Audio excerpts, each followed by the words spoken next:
Welcome to SP academy. इस video में हम लोग कंप्लीट बैंकिंग के बारे में जानेंगे। आरबीआई क्या होता है, उसके जो रेट्स हैं, रेपो रेट क्या है, रिवर्स रेपो रेट क्या है, सीआरआर क्या है, एसएलआर क्या है, एमएसएफ क्या है, इन सब के बारे में कंप्लीट बैंकिंग के बारे में हम लोग जानते हैं। तो आइए शुरू करते हैं। अभी हाल ही में जो है रिजर्व बैंक का मौद्रिक नीति पर बैठक हुआ था, जिसकी तस्वीरें आप लोग देख रहे हैं। सबसे पहले आरबीआई के बारे में हम लोग जानते हैं कि आरबीआई क्या है, कब इसकी स्थापना हुई थी। तो आरबीआई की स्थापना 1 अप्रैल 1935 को हुई थी। ये हिल्टन यंग कमीशन के रिकमेंडेशन के आधार पे हुई थी। हिल्टन यंग कमीशन को ही रॉयल कमीशन कहा जाता है। रिजर्व बैंक के जो प्रथम गवर्नर बनाए गए थे सर ऑसबॉर्न स्मिथ थे। प्रथम भारतीय गवर्नर सीडी देशमुख थे। रिजर्व बैंक का जो राष्ट्रीयकरण है, नेशनलाइज किया जाना, सरकारी बना देना, ये 1 जनवरी 1949 को हुआ था। वर्तमान गवर्नर शक्तिकांत दास है। ठीक है, आगे देखते हैं कि रिजर्व बैंक का काम क्या सब है। तो रिजर्व बैंक का जो मेन काम होता है, ये सरकार का बैंकर है। सरकार के बैंकर के रूप में काम करता है। जितने भी बैंक्स है, जैसे हम लोग जो है अपना पैसा, अपना ट्रांजैक्शन बैंक के थ्रू करते हैं, लेकिन बैंक अपना ट्रांजैक्शन, अपना पैसा आरबीआई के पास जमा करता है, इसलिए ये बैंकर ऑफ द बैंक है। सरकार का लोन मैनेजर भी है। बैंकों को रेगुलेट करता है। रेगुलेट का मतलब होता है पूरी तरह से नियंत्रित करना। तो बैंक आरबीआई के दिशा निर्देश के हिसाब से ही काम करते हैं।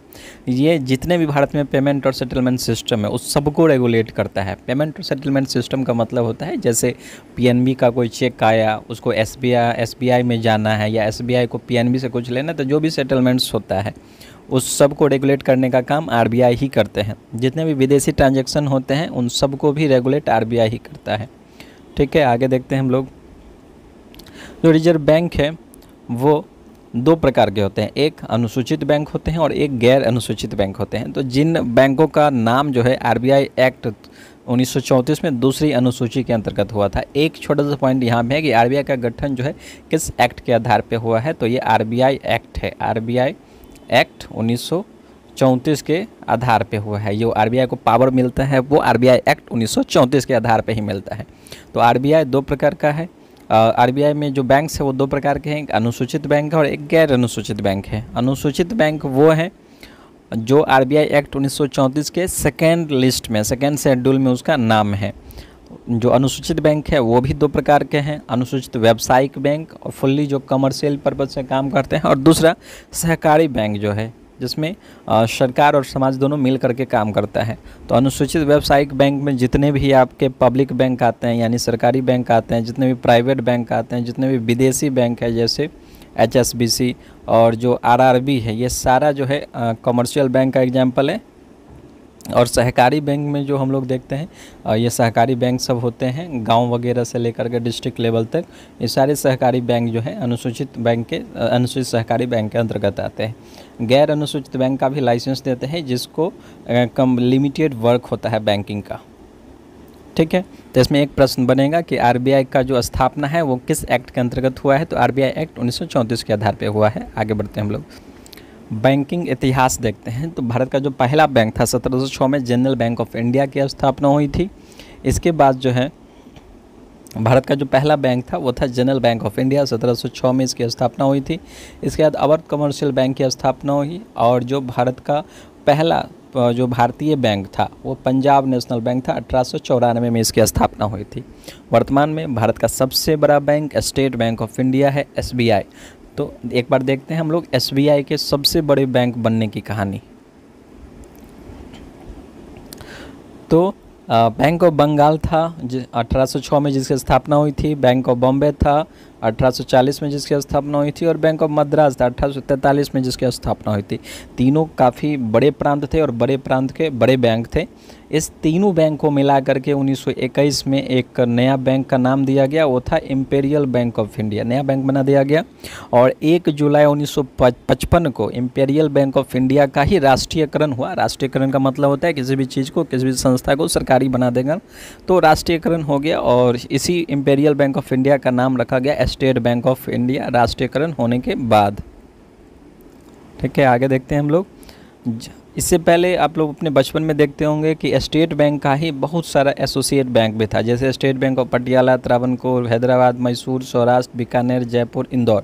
तो इन सब में जो है, जैसे सौराष्ट्र 2008 में ख़त्म हो गया, स्टेट बैंक ऑफ जयपुर 1963 में ख़त्म हो गया और स्टेट बैंक ऑफ इंदौर 2010 में ख़त्म हो गया। तो कुल मिला के 5 बैंक बचे हुए थे, 5 एसोसिएट बैंक बचे हुए थे। इसके अलावा जो है एक महिला बैंक भी था 2013 में, जिसकी स्थापना हुई थी नई दिल्ली में। उषा आनंद सुब्रमण्यम जो है इसके प्रथम और अंतिम अध्यक्ष बनी थी। 2017 में इन 5 बैंकों को और महिला विकास बैंक को SBI में मिला दिया गया और इस तरह से SBI भारत का सबसे बड़ा बैंक बन गया। आगे देखते हैं हम लोग। बैंकों का राष्ट्रीयकरण जो है अब तक 2 बार हो चुका है। दोनों में इंदिरा गांधी ने किया था 19 जुलाई 1969 को सबसे सर्वप्रथम 14 बैंक का राष्ट्रीयकरण किया गया था और उसके बाद 14 अप्रैल 1980 को 6 बैंक का राष्ट्रीयकरण किया गया था। दोनों में जो है प्रधानमंत्री इंदिरा गांधी थी, जो एक सशक्त प्रधानमंत्री के तौर पर रही। अब आता है कि NBFC क्या होता है। NBFC, जैसे आपने सहारा इंडिया का नाम सुना होगा, तो ये एक नॉन बैंकिंग फाइनेंशियल कंपनी है। तो ये क्या होता है, जो नॉन बैंकिंग का काम करती है। तो ये एक प्रकार का कंपनी है। कोई भी कंपनी जब खुलती है तो इसको 1956 या 2013 के अंतर्गत जो है रजिस्टर्ड करवाना पड़ता है। और जब भी आप फाइनेंशियल काम कीजिएगा, पैसे के लेन देन का काम कीजिएगा, तो आपको RBI से लाइसेंस लेना ही पड़ेगा। NBFC के पास लिमिटेड बैंकिंग वर्क होता है।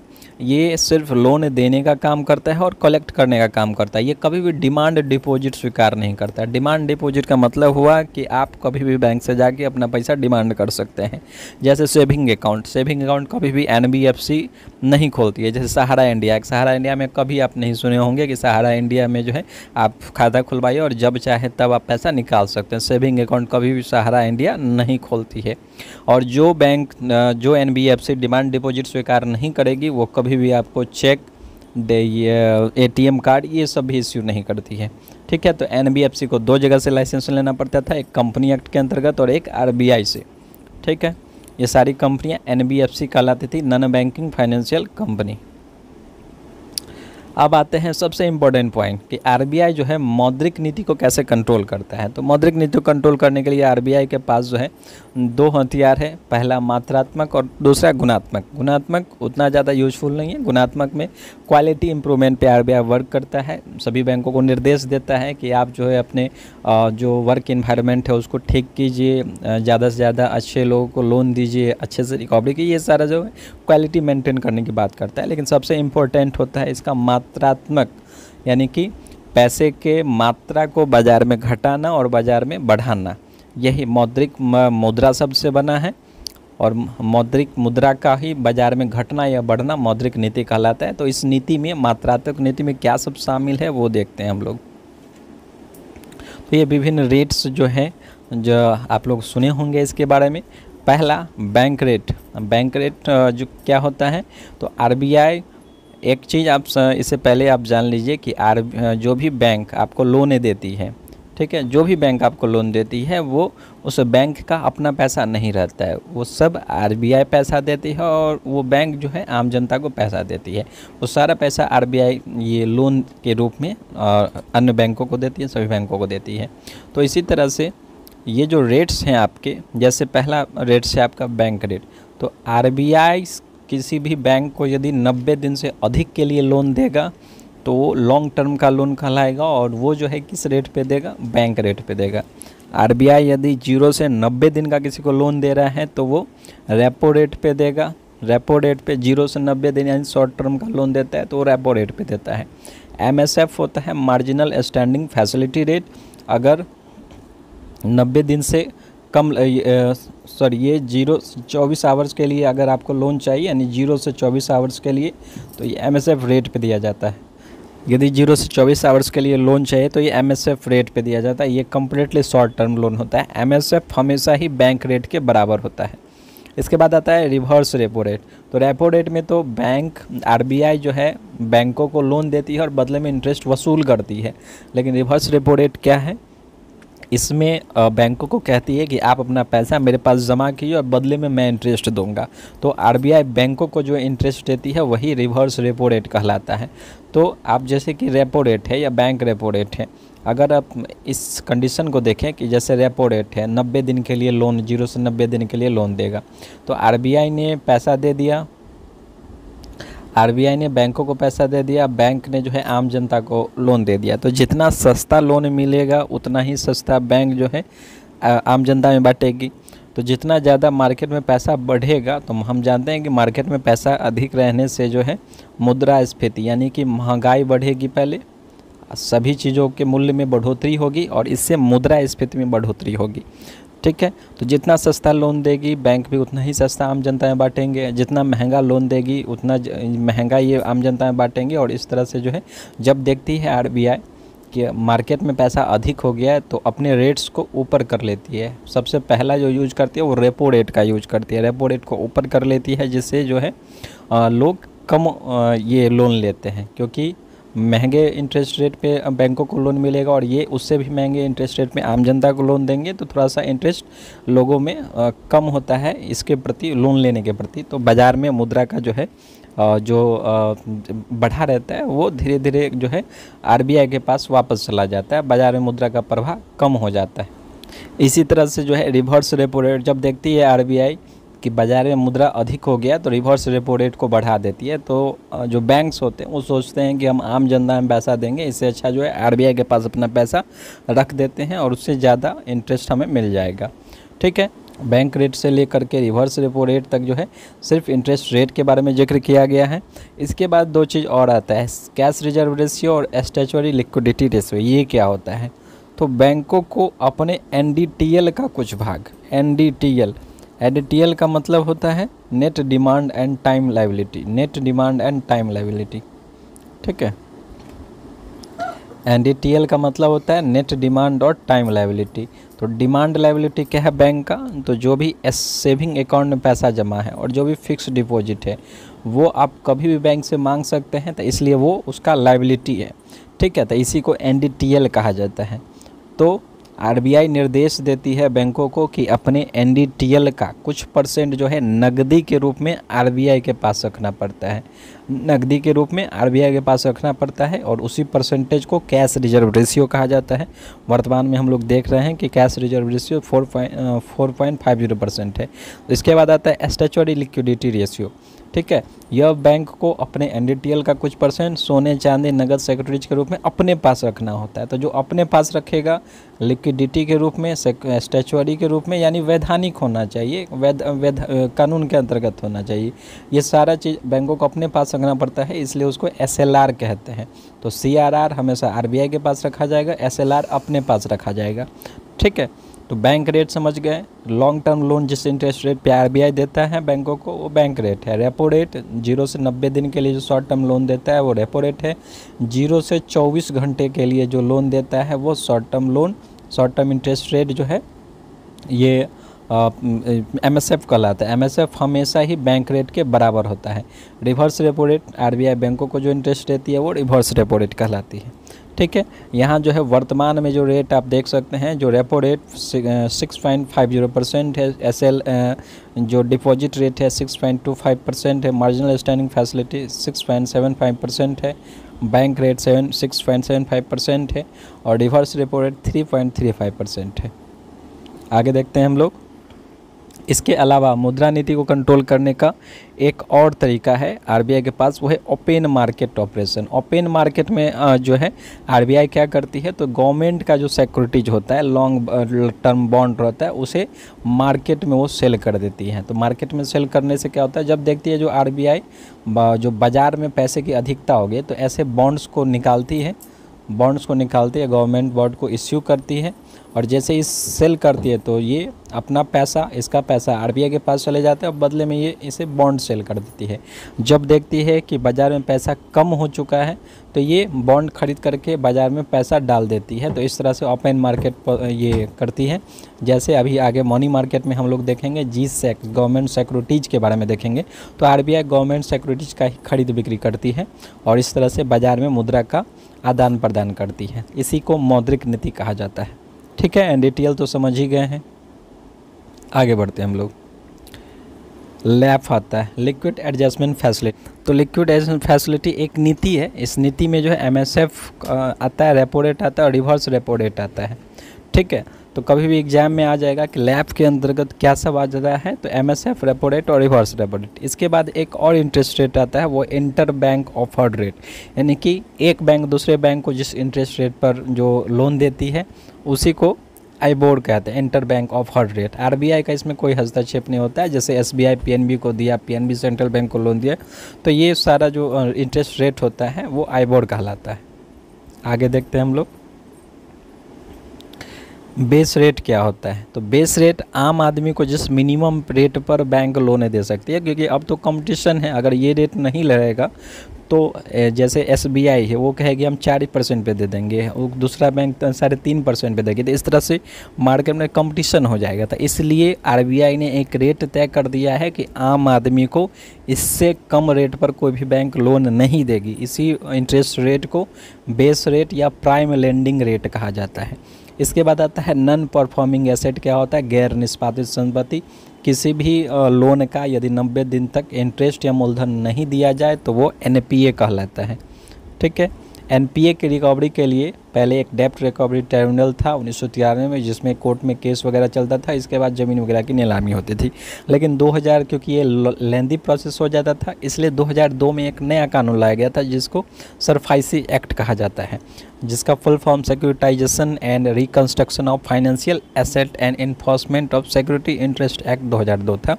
यानी कि वित्तीय संपत्तियों का प्रतिभूतिकरण और पुनर्निर्माण और सुरक्षा हित प्रवर्तन अधिनियम 2002। ठीक है, इसके अंतर्गत जो है बैंक्स को कुछ और पावर्स दिए गए कि बैंक खुद से ही नीलामी प्रोसेस को शुरू कर सकता है, रिकवरी कर सकता है। तो इससे फास्ट रिकवरी NPA की होने लगी।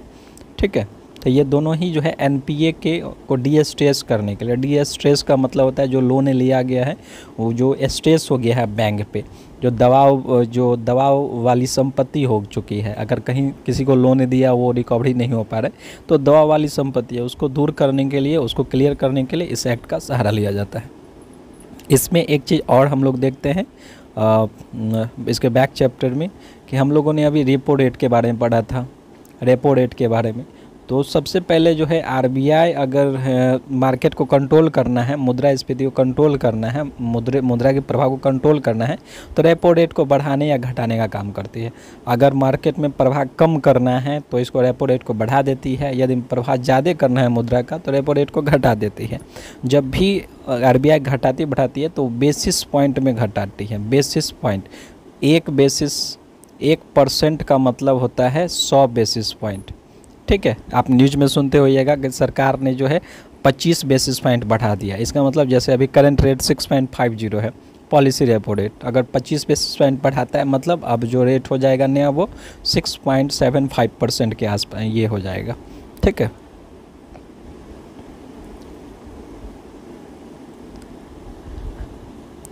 इसके बाद 28 फरवरी 2016 को बैंकों में अपॉइंटमेंट के लिए जो है बैंक बोर्ड ब्यूरो का गठन किया गया था। बैंक बोर्ड ब्यूरो जो एक नई संस्था थी, 28 फरवरी 2016 को इसका स्थापना किया गया था। ये वित्त मंत्रालय के अंतर्गत काम करता है। इसका मेन काम जो है बैंक में अपॉइंटमेंट्स देना, बैंकों में पूंजीकरण को बढ़ावा देना और मर्जर के समय सलाह देना। वर्तमान में इसके अध्यक्ष जो हैं भानु प्रताप शर्मा है। 2015 में ही एक मिशन इंद्रधनुष आया था। मिशन इंद्रधनुष 7 बैंकों के 7 पॉइंट्स पे काम करता है, जैसे अपॉइंटमेंट पे, बैंक बोर्ड ब्यूरो पे, जो पूंजी है उसको डीस्ट्रेस करने पे, पूंजीकरण पे, सशक्तिकरण पे, जवाबदेही लाने पे और उसमें प्रशासनिक सुधार पे काम करता है। ये 7 पॉइंट्स पे काम करता है, इसलिए इसका नाम जो है इस योजना का मिशन इंद्रधनुष रखा गया था। ये 2015 में आया था। जितने भी बैंक्स है आज के टाइम में पूरी दुनिया जो है एक दूसरे से जुड़ी हुई है, तो जितने भी बैंक है उसका एक हेड क्वार्टर बनाया गया, क्योंकि एक देश का जो सेटलमेंट होता है दूसरे देश के साथ, तो कोई ना कोई एक केंद्रीय बैंक होना चाहिए। तो ये इंटरनेशनल लेवल पे एक बैंक बनाया गया, बैंक ऑफ इंटरनेशनल सेटलमेंट जिसका नाम है। इसका जो हेड क्वार्टर है वो बेसल स्विट्जरलैंड में बनाया गया। इसकी स्थापना 1980 में हुई थी। जो अभी तक जो है इसी बेसल में 3 बार मीटिंग हुई है, जो किस तरह से बैंकों को दिवालिया होने से बचाए, किस तरह से पूंजी की व्यवस्था की जाए, किस तरह से बैंकों को अच्छे से समझाए, अच्छे से संभाले, क्योंकि बैंक अर्थव्यवस्था को मजबूत करने में अपना भरपूर योगदान देते हैं, अर्थव्यवस्था के रीढ़ होते हैं, और किसी एक देश की अर्थव्यवस्था के डूबने का मतलब होता है कि दूसरे देश पे भी इसका नकारात्मक प्रभाव का पड़ना। तो इसलिए सभी बैंकों को एक साथ मिल के आने की ज़रूरत है। तो इसी कारण से जो है बेसल में अभी तक 3 बार मीटिंग्स हुई हैं मैनेजमेंट को ले करके। 1992 में जो पहली मीटिंग हुई थी, जिसको बेसल फर्स्ट मीटिंग कहा जाता है, इसमें CAR 8% करने में सहमति बनी थी, जो भारत में लागू हो चुका है। बेसल सेकेंड मीटिंग 2004 में हुई थी, बेसल थर्ड मीटिंग 2009 में हुई थी। ठीक है, अब CAR क्या होता है थोड़ा हम आगे देखेंगे।